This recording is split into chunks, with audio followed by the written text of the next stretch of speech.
Fundamentalism اصل جو چلا ہے وہ ہندوستان میں چلا ہے، بدنام پوری دنیا میں مسلمان ہو گیا، لیکن اب اس کا میں بلیم نہ امریکہ کو دے سکتا ہوں نہ کسی اور کو۔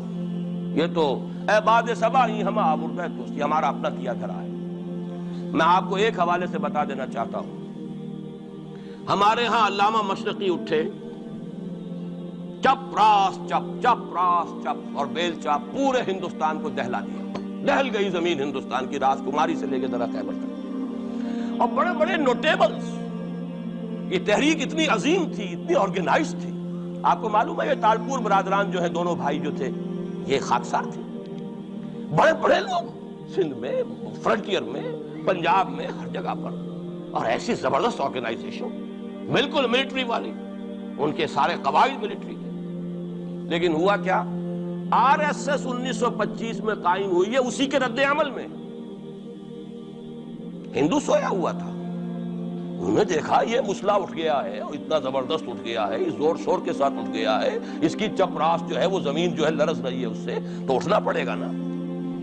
لہذا باقاعدہ جو آر ایس ایس 1925 میں قائم ہوئی ہے، اسی کے رد عمل میں، اور اس مقصد کے ساتھ، ڈکلیئرڈ مقصد، ہندوؤں کو متحد کیا جائے تاکہ وہ بھرپور طریقے سے مسلمانوں کا مقابلہ کر سکیں۔ ہندو واد آن دی ڈیفینسو۔ لیکن 1925 سے لے کر آج تک کتنے سال ہو گئے؟ 67۔ 67 برس تک ایک جماعت کا حوصلہ دیکھیے، اس کا ظرف دیکھیے، آج تک سیاست میں حصہ نہیں،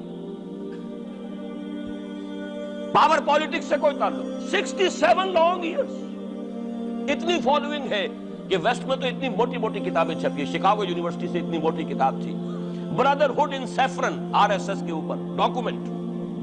25 لاکھ ان کا اس وقت کارڈر موجود ہے، جو کہ ان کا ٹرینڈ ہے والنٹیئر۔ لیکن وہ جماعت الیکشن میں نہیں آئی۔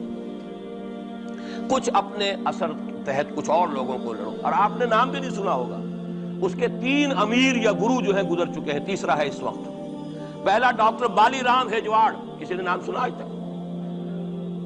کوئی پرسنل پبلسٹی کی کوشش کی، اس نے کام کیا۔ دوسرا مہادیو گولوالکر گرو جی، کسی نے نام بھی نہیں سنا ہوگا۔ اس وقت کون ہے؟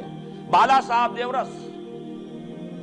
یہ 3 ان کی عمارتیں کہہ لیں یا جو بھی کہہ لیں، خلافتیں ہیں جو آئی ہیں، اور ایسا منظم نظام ہے، لیکن کہیں سیاست میں سے ہمارا فنڈامنٹلسٹ سیاست کے میدان میں آ کے زیرو ہو چکا۔ پہلے تو علامہ مشرقی اٹھے تھے، وہ تو ویسے ہی ایک جوش کے اندر آ کر ایک خاص جذبات کی کیفیت میں اپنی موومنٹ کو کال آف کر کے بیٹھ گئے۔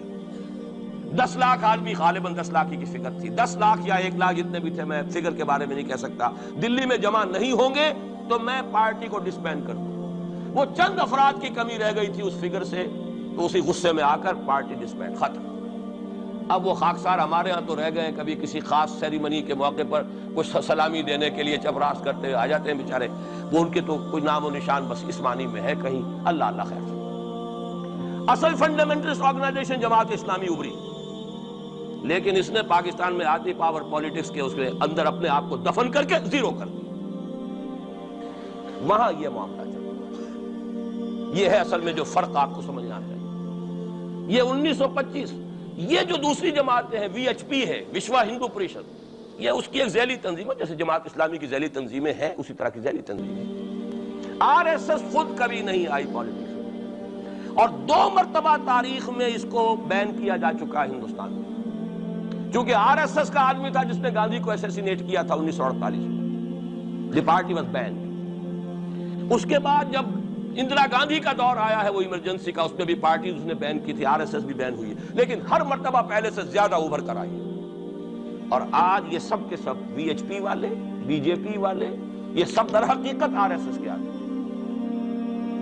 اور یہ ان کا ڈکلیئرڈ ایم اب بن چکا ہے، اور حالات جو ہیں ہم اس سزا کے بالکل مستحق ہو چکے ہیں۔ اسیاں سے کبھی ہم نے کنارہ نہ کیا، لیکن تیری رحمت نے گوارا نہ کیا۔ یہ تو ہو سکتا ہے اب بھی ہم اسی اللہ کی رحمت پر تو ادھار کھا سکتے ہیں، لیکن واقعہ یہ ہے کہ ہم اس سزا کے بالکل مجرم ہو چکے ہیں اور مستحق بن چکے ہیں، اور نظر یہ آ رہا ہے کہ اب حالات ہمارے لیے زیادہ سے زیادہ پیچیدہ سے پیچیدہ، مشکل سے مشکل، اور زیادہ سے زیادہ جو ہے گمبھیر ہوتے چلے جا رہے ہیں۔